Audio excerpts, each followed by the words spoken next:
ایک بار مولا حضور اکرم کی گود میں موجود تھے اور دربار میں ایک راہب آیا اور اس نے آ کے حضور اکرم سے کہا کہ آپ میرے حق میں دعا کیجئے، میں بے اولاد ہوں۔ تو اس وقت حضور اکرم نے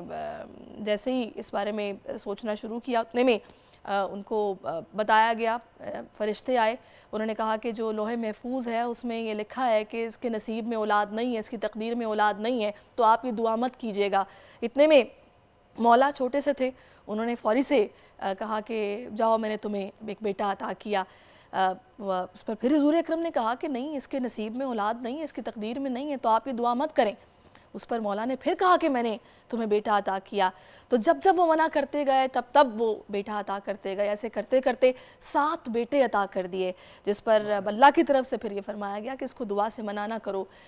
یہ میرا اتنا محبوب، میرا چہیتا ہے کہ اس نے کربلا میں اپنے اصحاب کے ساتھ شہید ہونا ہے، اگر یہ 70 بیٹے بھی عطا کرے گا تو میں وہ بیٹے عطا کروں گا۔ تو آپ ان شخصیات کی شان کا اندازہ لگائیے، ان ہستیوں کی شان کا اندازہ لگائیے، ہم جتنا بیان کریں وہ کم ہے، مولا کی وہ شان ہے۔ تو ہمیں انہی کے صدقے ملتا ہے، اور ہماری پوری کوشش ہے کہ ہم جو داستان کربلا ہے کہ اس کے پیچھے جو مخفی ایک فلسفہ ہے، نظریہ ہے، میں بار بار اس کی بات کر رہی ہوں، اس کو بیان کریں، اس کو سمجھیں، اور اللہ ہمیں توفیق عطا کرے کہ ہم اس پر عمل بھی کریں۔ تو میں تھوڑا سا تقابل چاہوں گی ڈاکٹر صاحب آج کے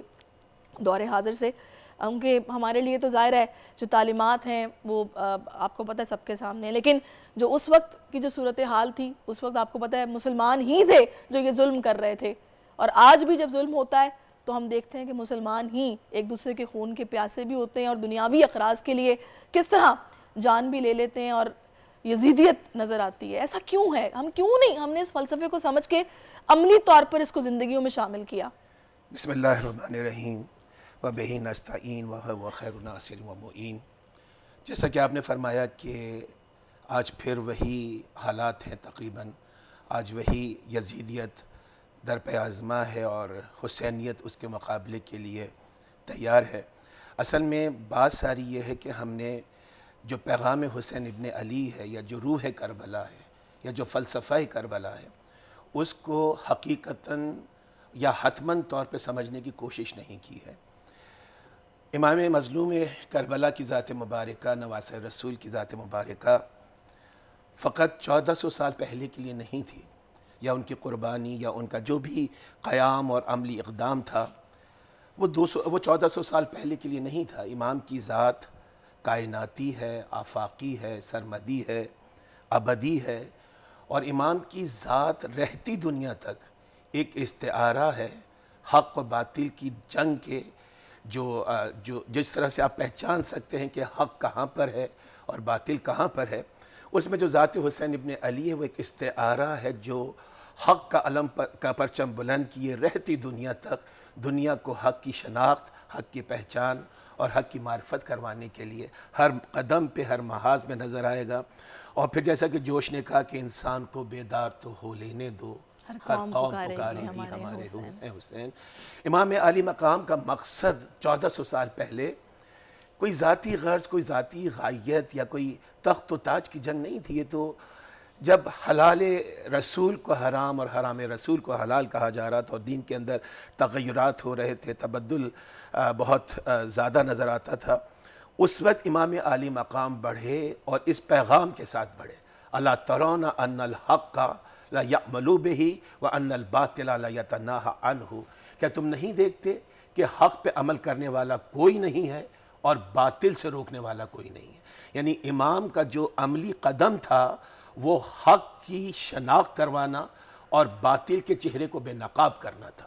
یزیدیت کے چہرے سے جس طرح سے نقاب نواسہ رسول نے، سرور و سالار شہیدان، امام حریت، امام غیرت، امام حمیت، امام حسین علیہ السلام نے کھینچا ہے، رہتی دنیا تک آپ کی ذات مبارکہ اب ایک سمبولک حیثیت رکھتی ہے، جہاں پر بھی regardless of religion, regardless of sect, regardless of the era, جہاں پر بھی معرکہ حق اور باطل کا ہوگا، باطل کے مقابلے میں جو سوچ نظر آئے گی وہ سوچ حسینی سوچ نظر آئے گی۔ بے شک وہ حسینی سوچ نظر آئے گی۔ اچھا، میں تھوڑا سا آپ کی طرف اب ہزاروی صاحب آؤں گی۔ مولانا صاحب مجھے یہ بتائے گا کہ اس سارے منظر میں ہم دیکھتے ہیں کہ ہر عمر کا وہاں پر فرد موجود ہے، 6 مہینے کے بچے سے لے کر جوان تک، اور اس کے بعد ضعیف العمر جناب سعید بھی وہاں پر موجود تھے جنہوں نے جس طرح سے تیر کھائے اور اپنے جو مولا تھے ان کی حفاظت کی ہے۔ کہ ہم لوگ اس سے پہلے بھی میں یہ ڈسکس کر رہی تھی کہ کیا یہ ضروری تھا کہ مولا اپنے پورے خانوادے کے ساتھ ہی آتے؟ جس طرح ان کو پیغام ملا تھا کہ آپ آئیں تو وہ اکیلے بھی جا سکتے تھے یا پھر چند ایک اصحاب کو ساتھ لے کر چلے جاتے، لیکن جس طرح بیویاں بھی ساتھ گئیں، ایک 6 مہینے کا بچہ بھی میدان کربلا میں گیا، آخر اس کے پیچھے کیا وہ حکمت تھی کہ جس کے لیے ضروری تھا کہ وہ وہاں پر پہنچتے اور اس کے بعد یہ واقعہ کربلا بپا ہوتی؟ بسم اللہ الرحمن الرحیم ولا تقولوا لمن يقتل في سبيل الله اموات صدق اللہ مولانا العظیم صلی اللہ علی النبی الامی الرؤوف الرحیم۔ پہلے تو بہت شکریہ پروگرام کے اندر مدعو کرنے کا، اور جہاں تک آپ کے سوال کا تعلق ہے کہ امام علی مقام رضی اللہ تعالی عنہ کربلا تشریف لائے تو اپنی مستورات کو بھی ساتھ لے کر آئے اور 6 ماہ کے بچوں کو بھی ساتھ لے کر آئے اور بوڑھوں کو بھی اپنے ساتھ آپ نے شامل کیا۔ بڑا اچھا سوال کیا بہن آپ نے۔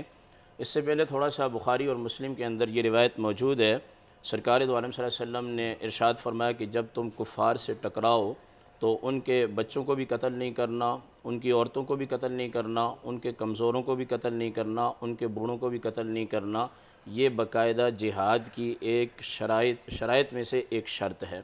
ہم جب اس حدیث کو سامنے رکھتے ہیں اور امام علی مقام کے پورے خاندان کو سامنے رکھتے ہیں تو آسانی کے ساتھ ہمیں اس سوال کا جواب مل جاتا ہے اور اس کی تائید بھی ہو جاتی ہے کہ امام علی مقام رضی اللہ تعالیٰ عنہ جو ہے وہ کربلا کسی جنگ و جدال کے لیے تشریف نہیں لائے تھے۔ پھر آنے کی وجہ کیا تھی؟ سن 61 ہجری کے اندر 10 محرم الحرام سے پہلے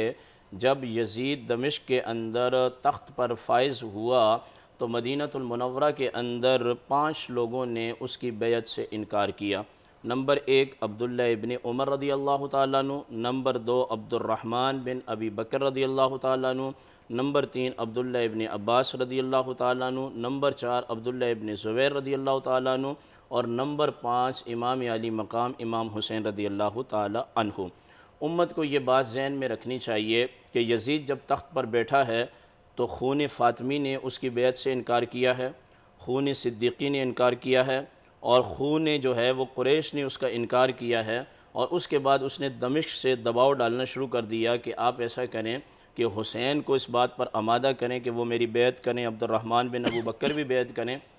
عبداللہ ابن زبیر اور عبداللہ بن عمر اور عبداللہ ابن عباس بھی بیعت کریں، یہاں تک کہ ان 5 شخصیات نے بیعت کرنے سے منع کر دیا۔ ادھر کوفہ سے خطوط آئے کہ جو نہج البلاغہ کے اندر بھی تفصیلات کے ساتھ موجود ہیں اور ہماری کتابوں کے اندر البدایہ والنہایہ میں بھی موجود ہیں کہ کوفہ والوں نے یہ خطوط روانہ کیے امام علی مقام کی بارگاہ میں کہ یہاں تقریباً 1 لاکھ کے لگ بھگ لوگ موجود ہیں جو آپ کا ساتھ دینا چاہتے ہیں، آپ کے ہاتھ پر بیعت کرنا چاہتے ہیں۔ امام علی مقام نے مدینہ چھوڑا، مدینہ المنورہ سے مکہ المکرمہ شفٹ ہوئے، اور اس سے پہلے آپ نے مسلم بن عقیل کو اور ان کے بچوں کو بھیجا کہ وہاں کے حالات کو جا کے معلوم کیا جائے۔ وہاں جب وہ پہنچے تو انہوں نے کہا کہ حالات بالکل سازگار ہیں۔ اس وقت کوفہ والوں نے مسلم بن عقیل کو ساری کی ساری جو ہے وہ چیزیں اعتماد میں لیا۔ اس کے بعد 9 ذی الحج کو مسلم بن عقیل کو شہید کر دیا گیا، 10 ذی الحج کو، یعنی کہ باطل کے سامنے ڈٹنا کتنا ضروری ہے کہ امام علی مقام کو 10 ذی الحج کو تو منی میں ہونا چاہیے تھا، مگر نہیں، جب یزیدیت آ جائے اور حج کے دن آ جائیں تو امام علی مقام کی سیرت ہمیں یہ بتاتی ہے کہ ہمیں حج کے مقامات میں نہیں ہونا چاہیے بلکہ ہمیں ظالم کے سامنے ڈٹ کے کھڑے ہونا چاہیے، اور قرآن کریم کی اس آیت کا مصداق بننا چاہیے، ان الذین قالوا ربنا اللہ ثم استقاموا تتنزل علیہم الملائکہ، بے شک جن لوگوں نے کہا ہمارا رب اللہ ہے پھر وہ اس پر ڈٹ گئے تو آسمان سے فرشتے نازل ہوتے ہیں۔ میں مختصر کر رہا ہوں۔ تو امام علی مقام جب کوفہ کی طرف جانے لگے، سب سے پہلے آپ نے عبداللہ ابن عمر سے مشورہ کیا۔ عبداللہ ابن عمر نے فرمایا آپ کوفہ مت جائیں، انہوں نے آپ کے والد صاحب کا ساتھ نہیں دیا، آپ کے بھائی کا ساتھ نہیں دیا، آپ تجربات کر چکے ہیں، مت جائیے۔ اس کے بعد آپ نے عبداللہ ابن زبیر سے مشورہ کیا، انہوں نے کہا آپ جائیے۔ عبداللہ ابن عباس نے بھی آپ کو منع کیا کہ آپ مت جائیے، عبد الرحمن بن ابو بکر نے بھی منع کیا کہ آپ مت جائیے، اور محمد بن حنفیہ جو آپ کے بھائی ہیں، غیر فاطمی اولاد سے ہیں، انہوں نے بھی منع کیا کہ آپ جو ہے وہ کوفہ مت جائیے، کیونکہ حالات وہاں کے جو ہیں وہ اتنے اچھے نہیں ہیں۔ انہوں نے مولا کائنات کا ساتھ نہیں دیا، مولا حسن کا ساتھ نہیں دیا، تو آپ کا ساتھ نہیں دیں گے۔ امام علی مقام نے فرمایا میں وہی کروں گا کہ جس پر میری رائے ثابت ہو چکی ہے، اور حدیث کے اندر یہ واضح طور پر ہے کہ نبی کریم علیہ السلام خواب کی حالت میں تشریف لائے اور آپ نے حکم فرمایا کہ آپ کوفہ جائیں، تاکہ کل کو یہ کوفہ کے لوگ قیامت کے دن یہ نہ کہیں کہ دین مٹ رہا تھا، مسجدیں ویران ہو رہی تھیں، عورتوں کی عصمت دری کی جا رہی تھی، ہم نے تو آپ کے شہزادے کو بلایا تھا، انہوں نے انکار کر دیا، جب انہوں نے انکار کر دیا تو ہم اس کے ذمہ دار نہیں ہیں۔ الغرض امام علی مقام ادھر سے نکلتے ہیں، ادھر سے یزید جو ہے وہ نعمان بن بشیر جو کہ صحابی رسول ہیں، کوفہ کے گورنر تھے، ان کو معزول کر دیتا ہے۔ جب ان کو معزول کرتا ہے اس وجہ سے کہ ان سے کہا گیا کہ آپ حسین کو روکیں اور ان سے کہیں کہ میری بیعت کریں، تو نعمان بن بشیر نے جواب دیا کہ جو آل رسول ہوتے ہیں ان پہ حکم چلائے نہیں جاتے بلکہ ان کے حکم مانے جاتے ہیں، تو کچھ بھی کر لے، کہا تجھے معزول کر دوں گا۔ صحابی رسول کہنے لگے کہ ہم لاکھ گورنریاں حسین کے قدموں پر قربان تو کر سکتے ہیں مگر ان پر کوئی تسلط اور زور نہیں کر سکتے، یہاں تک کہ امام علی مقام کوفہ تشریف لے آئے، آپ نے صدائیں لگائیں، آوازیں دی، وہ کہاں ہے 1,00,000 کا لشکر جنہوں نے ہمیں خطوط لکھے ہیں، آپ نے وہ خط نکال کے سامنے رکھ دیے اور فرمایا کہ یہ 6 ماہ کا بچہ، یہ مستورات، ان کو میں جہاد کے لیے جنگ کے لیے تھوڑا ہی لایا ہوں، تم نے تو مجھ سے کہا تھا کہ یہاں پھولوں کی سیج بنی ہوئی ہے اور آپ نے آ کے بیٹھ جانا ہے، ہم آپ کے ہاتھ پر بیعت کریں گے، اسلام نافذ ہو جائے گا، یزید سے ہم ٹکرائیں گے، وہ ختم ہو جائے گا۔ کوفہ والوں نے اپنے دروازے بند کر دیے۔ اسی لیے کہا گیا ہے، بدر منیر صاحب ایک شعر بڑا زبردست آتا ہے کہ جنہیں دھوکے سے کوفے بلایا گیا، جن کے بچوں کو پیاسا رلایا گیا، جن کے گلے پر خنجر چلایا گیا، ذمہ داری تھی ان کی، حالانکہ مدینہ کے لوگوں نے اپنا کردار ادا کیا، اور آپ کے بھائی جو کہ آپ کے والد کی طرف سے بھائی تھے محمد بن حنفیہ نے، انہوں نے بھی اپنا کردار ادا کیا۔ میں اپنی بات کو ختم کرتا ہوں، ذرا طویل ہو گئی میری بہن۔ اصل میں مسئلہ یہ ہے، جب امام علی مقام پیدا ہوئے تھے،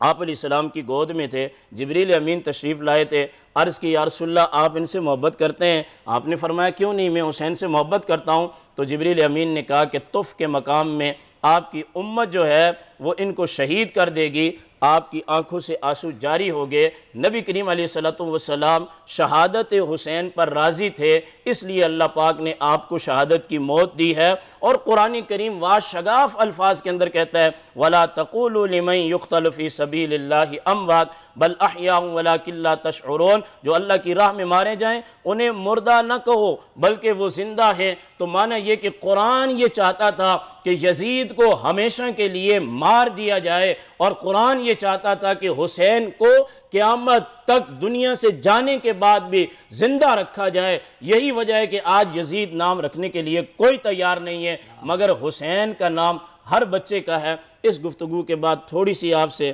ہاتھ جوڑ کے میری بہن یہ گزارش ہے کہ آپ نے جو ابتدا میں روایت بیان کی ہے راہب کی کہ مولا امام حسین رضی اللہ تعالیٰ نبی علیہ السلام کی گود میں تھے اور بچے مانگے گئے تو اللہ کے نبی نے کہا میں نہیں دے سکتا، اس کا مفہوم یہی نکلتا ہے، تو مولا نے کہا نہیں میں دے سکتا ہوں، یہ من گھڑت روایت ہے، اس میں نبی کریم علیہ السلام کی شان کی جو ہے وہ تنقیص ہے۔ کچھ بھی ہو جائے اللہ تعالیٰ کی ذات اطہر بلند و بالا ہے، اور اس کے بعد جو مقام اور مرتبہ ہے وہ اللہ کے نبیوں کا مقام اور مرتبہ ہے۔ یہ میں نے آپ سے ایک گزارش کی ہے، چونکہ یہ چیز آن ایئر چلی گئی ہے تو اس پر بات کرنا بحیثیت عالم بہت ضروری تھا۔ چلیں جی، آپ کا اپنا ظاہرہ نقطہ نظر آپ نے وہ بیان کر دیا، ہر کسی کو حق ہے، یہ تو خیر ہم لوگ جب اس طرح کا کوئی واقعہ بیان کرتے ہیں تو وہ مولا کی شان ہی ہے جس پر کہ ہم ظاہر ہے بات کر رہے ہوتے ہیں۔ تو یہاں پر جہاں آپ نے بھی کچھ اشعار کا سہارا لیا اپنی گفتگو کو آگے بڑھانے کے لیے، وہیں میں بھی تھوڑا ذکر کروں گی کہ لباس ہے پھٹا ہوا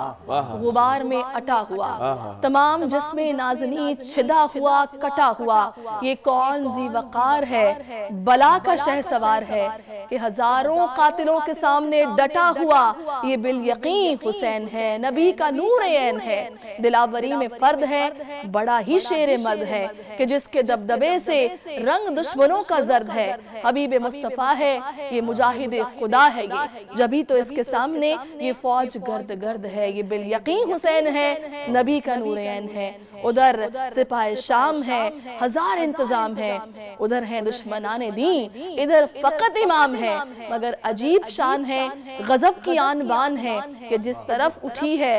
تیغ بس خدا کا نام ہے، یہ بالیقین حسین ہے، نبی کا نور عین ہے۔ تو شان تو جتنی میں بیان کروں وہ کم ہے۔ سبسکرائب کریں اور بیل دبائیں تاکہ کوئی خبر رہ نہ جائے۔